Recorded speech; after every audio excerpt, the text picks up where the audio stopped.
8 बजे सो के उठते ही घर वालों से डांट सुनने के बाद 9 बजते ही कुछ अरमोट के साथ सबसे पहले मैंने फिजिक्स का लेक्चर लिया, जो कि मोशन इन अ प्लेन का लेक्चर नंबर 7 और टॉपिक था रिलेटिव मोशन इन 1D। और साथ ही साथ क्लास नोट बनाने के साथ साथ मैंने फिजिक्स के कुछ क्वेश्चंस लगाए जो सर क्लास में करा रहे थे। फिर क्लास खत्म होते ही मैंने कुछ पपाया खाया और फिर 11 बजते ही मैंने जूलॉजी के लेक्चर्स लेने शुरू किए, जो कि ब्रीदिंग एंड एक्सचेंज का लेक्चर नंबर 3 था। और आज का टॉपिक था हमारा रेस्पिरेटरी कैपेसिटीज और रेस्पिरेटरी वॉल्यूम्स।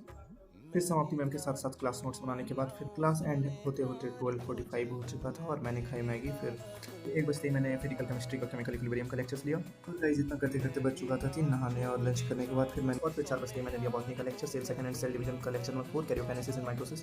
फिर क्लास खत्म होते ही कजिन्स लोग के साथ मस्ती करने के बाद मैंने फिजिक्स के डीपीपी सॉल्व किए और उसके बाद फिर केमिस्ट्री के और फिर उसके बाद फिर बॉटनी के, उसके बाद फिर जूलॉजी के और फिर डीपीपीस करने के बाद फिर मैंने स्टार्ट किया NCERT line by line reading biology का।